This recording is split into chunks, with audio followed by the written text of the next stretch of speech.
नमस्कार मित्रों, एक बार मैं फिर आपके सामने प्रधानाध्यापक एवं प्रधान शिक्षक परीक्षा टीचर एप्टीट्यूड से संबंधित प्रश्नों का एक सेट लेकर हाजिर हुआ हूँ। आपसे आग्रह है कि चैनल को सब्सक्राइब नहीं किए हैं तो चैनल को सब्सक्राइब कर लें, लाइक करें, शेयर करें और कुछ कहे हो तो कमेंट में उसमें वैसे लिखें। तो आइए देखते हैं पहला प्रश्न। पहला प्रश्न है कि एक अध्यापक के निम्न में से सबसे कठिन कार्य क्या हो सकता है। तो एक अध्यापक के लिए सबसे कठिन कार्य हो जाता है जो छात्रों में असामाजिक व्यवहार को सुधारना एक शिक्षक के लिए सबसे कठिन कार्य हो जाता है।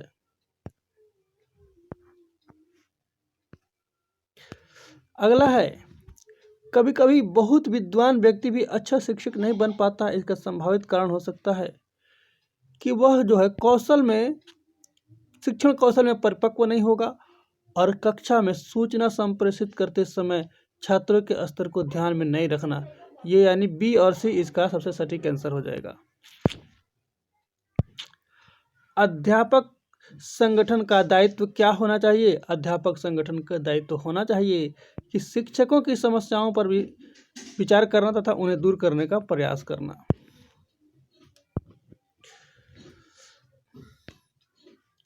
यदि कोई छात्र अध्यापक के निरंतर प्रयास के बावजूद बार बार कक्षा में फेल हो रहा है तो इसका संभावित कारण क्या हो सकता है। इसका संभावित कारण हो सकता है कि छात्र का बुद्धि जो है औसत से बहुत नीचे होना। यही इसका संभावित कारण हो सकता है। यदि कोई छात्र अपनी आशा से कम अंक ला पाता है तो उसे हम क्या कह कर सांत्वना देंगे। उससे हम कह कर सांत्वना देंगे कि तुम्हें अपने परिश्रम पर विश्वास रखना चाहिए। उससे हम कह कर सांत्वना देंगे कि तुम परिश्रम करो, एक न एक दिन तुम जरूर अच्छे अंक लाओगे। उसे अपने परिश्रम पर विश्वास रखने की सांत्वना दे सकते हैं हम। शिक्षण व्यवसाय अन्य व्यवसायों से उत्तम है क्योंकि उत्पाद जीते जागते रूप में अध्यापक की आत्मसंतुष्टि का माध्यम बनते हैं। उत्पाद यानी बच्चे जो हैं जीते जागते रूप में शिक्षक के आत्मसंतुष्टि का माध्यम बन जाते हैं।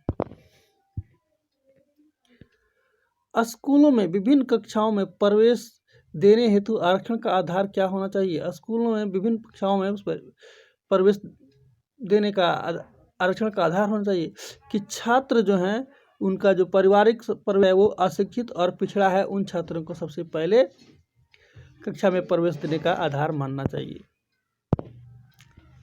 उत्तरदायित्व की भावना को परखने के लिए निम्न में से किस पर ध्यान नहीं दिया जाता है। उत्तरदायित्व की भावना को परखना है तो हम यह ध्यान नहीं देते हैं कि भले ही काम देर से पूरा हुआ है लेकिन सुंदर ढंग से पूरा हुआ है। अगर काम सुंदर ढंग से पूरा हुआ है, अगर देर भी हो गया तो इस पर हम ध्यान नहीं देते हैं कि देर हो गया तो कोई बात नहीं है, काम सुंदर ढंग से संपादित हो चुका है। आपके अनुसार प्राथमिक स्तर पर किस प्रकार की सह शिक्षा लाभप्रद होता है। बताया गया है कि आपके अनुसार क्या शिक्षा का सबसे बड़ा मतलब कि क्या कारण लाभप्रद क्या होता है। तो सह शिक्षा में सबसे लाभप्रद होता है कि समानता का विकास होना चाहिए। सह शिक्षा का अर्थ होता है लड़का और लड़की को एक साथ शिक्षा देना। तो एक साथ शिक्षा देने पर लड़का लड़की में एक समानता की भावना विकसित होती है। लिंग के अनुरूप असमानता का भेदभाव नहीं उत्पन्न होता है। यदि आप सह शिक्षा स्कूल में पढ़ाते हैं तो आप सब पर समान रूप से ध्यान देंगे। यह नहीं कि लड़का या लड़की किसी विशेष पर हम ज़्यादा ध्यान देंगे, किसी पर कम ध्यान देंगे। शिक्षकों के अधिकारों की रक्षा के संबंध में आपके विचार में शिक्षकों का जो अधिकार है वह एक समाज की जिम्मेदारी होती है कि शिक्षकों के अधिकारों की रक्षा करे। शिक्षण समस्याओं का हल की जिम्मेवारी आपके अनुसार किसकी होनी चाहिए। शिक्षण समस्याओं के हल की जिम्मेवारी एक शिक्षक की होनी चाहिए। शिक्षक कहने से शिक्षक और प्रधानाध्यापक दोनों ही इसमें समाहित हो जाते हैं। असामाजिक लोगों के साथ आपका व्यवहार क्या होना चाहिए। सुधारात्मक रूप में होना चाहिए। असामाजिक जो लोग होते हैं उनके साथ हमारा व्यवहार सुधारात्मक रूप में होना चाहिए। दुख हो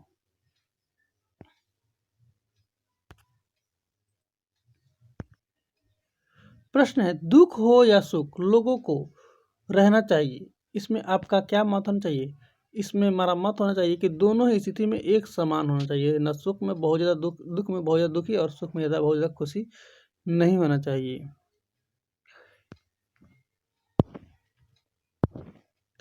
लड़कियों को उतनी ही शिक्षा दी जानी चाहिए जितनी शिक्षा द्वारा वे क्या हो सकें, आत्मनिर्भर बन सकें। आपके पारिवारिक परिवेश में बच्चे अच्छे पारिवारिक परिवेश में बच्चे आगे बढ़ पाते हैं। इस संदर्भ में आपका मत है कि जब अच्छा पारिवारिक परिवेश होगा तो उस पारिवारिक परिवेश में बच्चों को कलह नहीं मिलता है। कलह मिलने से बच्चे के ऊपर बहुत बड़ा नेगेटिव इफेक्ट पड़ता है, बहुत ही नकारात्मक प्रभाव पड़ता है बच्चों के ऊपर, अगर परिवार में कलह है तो, झगड़ा है तो। किसी कार्य योजना बनाते समय बहुत सी बातों की तब सोची जाएगी, इस पर छोड़ जाता है, तो इस पर आप क्या सोचते हैं? तो यह जो विचार है यह एक मूर्खतापूर्ण विचार है। तब की तब सोची जाएगी, यह एक मूर्खतापूर्ण विचार है।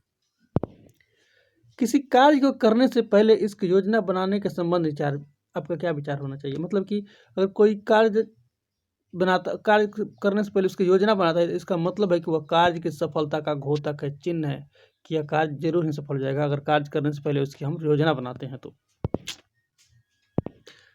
छात्रों में असामाजिक गुण विकसित होते हैं, इसका क्या कारण है? कि वह बच्चा जो है बुरी संगत में पड़ गया है, इसलिए उसमें उसके अंदर असामाजिक गुण क्या हो रहा है? विकास हो रहा है।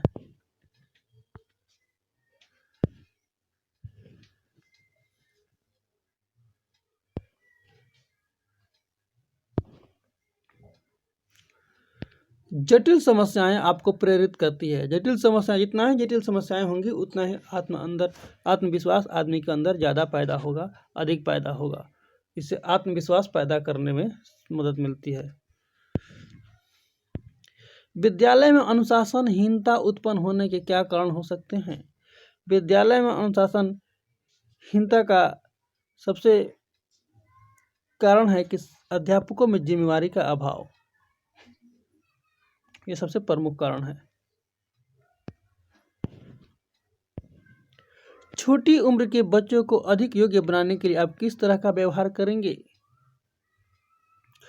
छोटे बच्चों को अधिक योग्य बनाने के लिए उन्हें अच्छा वातावरण प्रदान करेंगे। अच्छा वातावरण में उन्हें रखना चाहिए ताकि वो अधिक योग्य बन सकें। किसी व्यक्ति का चरित्र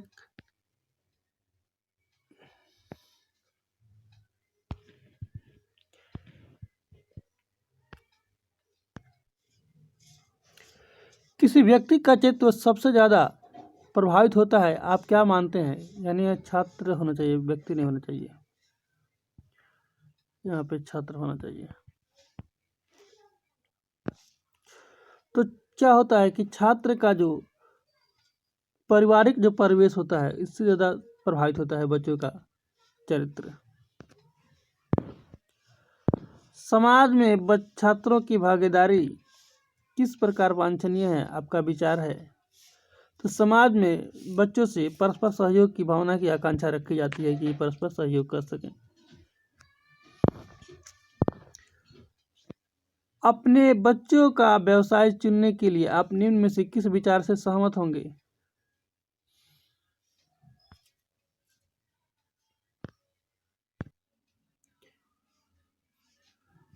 बच्चों को उनकी रुचि व क्षमता के अनुसार व्यवसाय चुनने की स्वतंत्रता है। बच्चों को वे अपने रुचि और क्षमता के अनुसार व्यवसाय चुन सकते हैं, उनको यह छूट मिलनी चाहिए।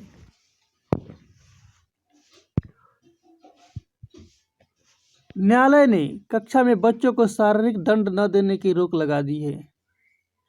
शारीरिक दंड देने पर रोक लगा दिया, इसका सरकार का जो फैसला है यह उपयुक्त है। इसका सबसे सही आंसर जाएगा, सरकार का फैसला उपयुक्त है। आजकल समाज में शिक्षक पहले जैसे प्रतिष्ठा प्राप्त नहीं है, तो उस प्रतिष्ठा को पुनः प्राप्त करने के लिए आपका व्यवहार विपक्षित है क्या? शिक्षक ट्यूशन पढ़ाना छोड़ दें, शिक्षक अपने कर्तव्य का पालन निष्ठापूर्वक करें, शिक्षक अपने आचरण में सुधार लाएं, अर्थात ये सभी इसका आंसर हो जाएगा।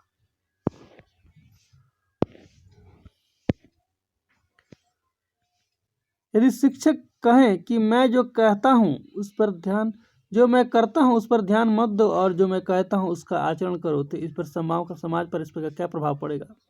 तो शिक्षक कहते हैं कि जो मैं करता हूँ उसको छोड़ दो, लेकिन जो मैं कहता हूँ सिर्फ उस पर ध्यान दो। यह मत ध्यान मत दो कि मैं क्या करता हूँ, तो ये इस पर समाज पर अच्छा प्रभाव नहीं पड़ेगा। समाज क्या हो जाएगा, दिशाहीन हो जाएगा, उसको समझ में नहीं आएगा कि क्या करना चाहिए और क्या नहीं करना चाहिए। यदि कोई छात्र ईमानदारी पूर्वक कार्य नहीं करे तो आप क्या करेंगे। उस छात्र को क्या करेंगे कि उसको समझाएंगे कि ईमानदारी क्या है, सर्वोत्तम नीति है, और इसका पालन करने के लिए उसको बताएंगे, यानी ईमानदारी सर्वोत्तम नीति है, इसको बताएंगे।